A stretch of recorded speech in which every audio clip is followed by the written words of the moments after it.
안녕하세요. 군사돋보기입니다. 최근 들어 러시아를 지원하는 중국의 행보가 심상치 않습니다. 그동안 미국과 러시아 사이에서 비교적 중립을 지키는 것에 가까웠던 중국이 러시아가 무너지면 다음은 중국 차례라는 것을 인지한 듯 상당히 많은 여러 종류의 군사무기를 러시아에 지원하기 시작했다는 정황이 최근 포착된 것인데요. 최근 현지 시각 11월 27일 러시아 언론 유니안의 보도에서는 최근 러시아가 자국의 대형 수송기인 안토노프 124 루슬란을 통해 중국으로부터 무언가를 적극적으로 지원받기 시작했다는 소식을 전했습니다. 우크라이나의 군사 전문지인 디펜스 익스프레스에서 밝힌 바에 따르면 러시아의 수송기들이 지난주 동안 약 10편의 비행을 기록했고 그 목표는 중국이었던 것으로 드러났습니다. 7일 동안 러시아 대형 수송기 안토노프 124 루슬란은 중국으로 9회 비행했고 반대 방향으로는 3회 비행한 것으로 나타났는데 돌아가는 길에는 중국으로부터 뭔가를 가져온다는 것을 감추기 위해 트랜스폰더를 꺼버렸기 때문에 나머지 6번의 비행은 확인되지 않은 것으로 보인다고 분석됩니다. 해당 러시아 수송기는 정저우로 들리거나 우르무치를 향하는 것으로 보이는데요. 정저우는 중국의 강력한 물류 산업 중심지인 것은 물론 중국 방위 대기업인 노린코가 있는 강력한 첨단 산업 지역인데요.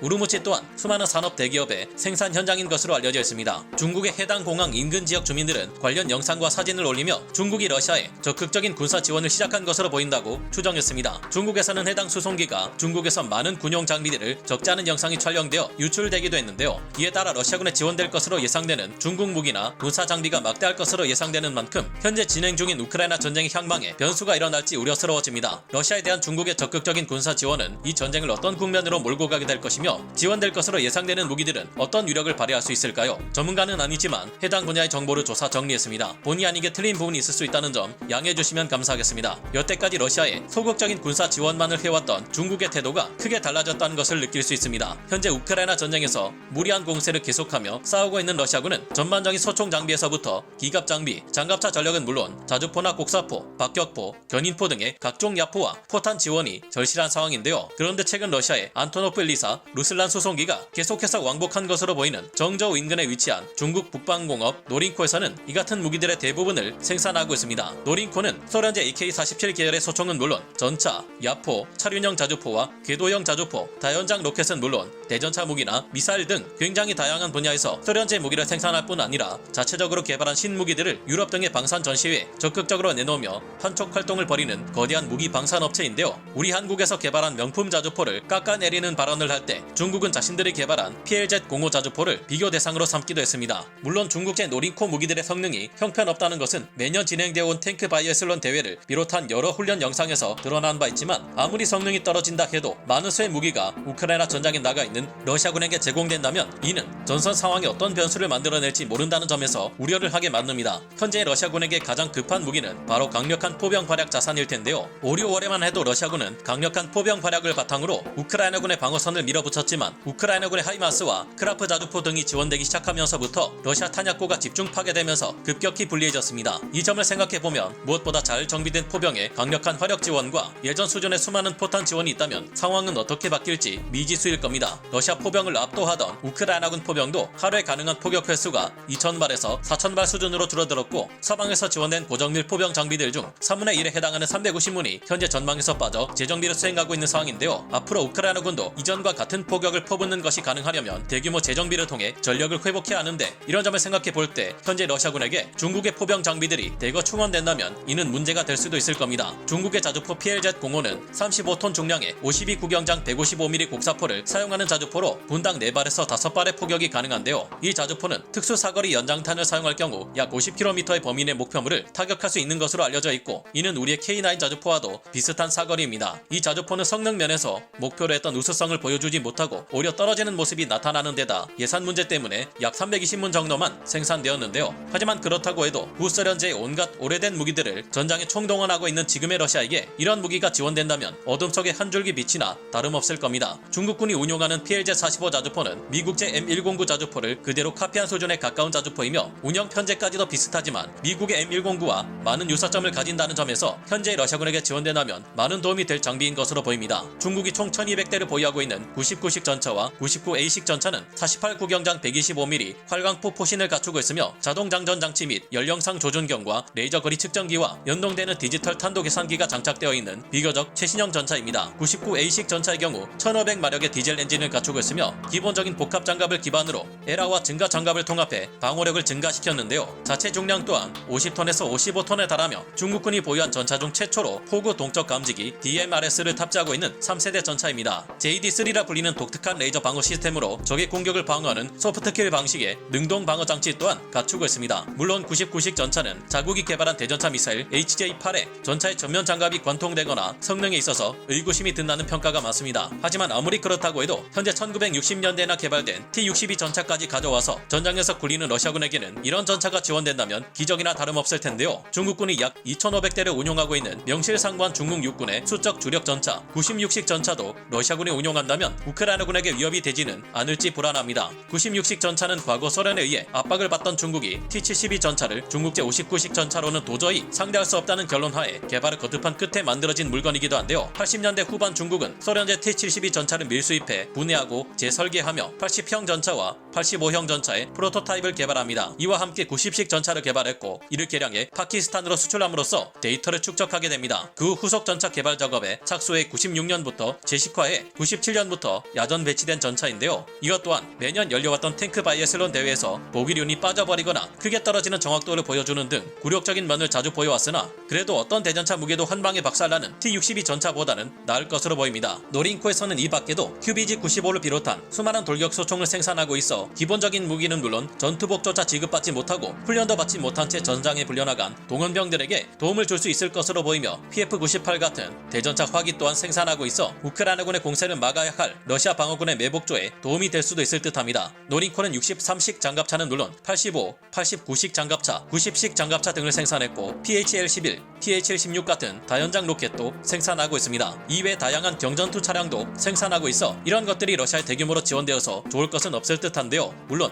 현재 포병 화력에서 크게 앞서 있는 우크라이나군은 우위를 유지한 채 러시아의 보급로를 모두 타격해버림으로써 러시아군의 아무리 많은 탄약과 미사일, 장비와 무기들이 지원된다 해도 사전에 이를 타격해 무력화할 수 있습니다. 사방으로부터 최강의 화력 자산들을 지원받는 우크라이나는 중국제 무기들에 비해서도 훨씬 뛰어난 무기들을 사용하고 있는 만큼 중국제 장비들보다 질적으로 훨씬 앞선 전투력을 보여줄 수 있을 텐데요. 다만 우크라이나군 또한 많은 포병 장비들의 포신이 빠르게 마모되고 있어 재정비 기간 동안 러시아군의 중국군 장비들이 보급될 수 없도록 모두 찾아 파괴하는 데는 한계가 있을까 우려되는 것이 현재 상황입니다. 그런 만큼 더 많은 유럽 국가들이 우크라이나 서방제 포병 장비들을 수리 및 정비해주고 군수 지원을 확대하는 한편 미국에서도 더 많은 장비와 항공기를 지원할 필요가 있어 보이는데요. 이와 함께 러시아에 본격적으로 무기를 제공하기 시작한 중국에 대해서도 더 강력한 제재를 하게 될 수 있을 겁니다. 중국이 우크라이나전 패배로 인해 수렁에 빠져드는 러시아에게 끌려 들어가게 될지 지켜봐야 될 것 같은데요. 현재 중국은 대만뿐만 아니라 다른 동남아시아 국가들은 물론 일본 그리고 무엇보다 우리 대한민국을 가장 크게 위협하는 국가 중 하나이기에 어떤 행보를 보이게 될지 지속적으로 감시할 필요가 있어 보입니다. 여러분은 어떻게 생각하시나요? 오늘 군사 돋보기 여기서 마치고요. 다음 시간에 다시 돌아오겠습니다. 감사합니다. 영상을 재밌게 보셨다면 구독, 좋아요, 알림 설정 부탁드리겠습니다.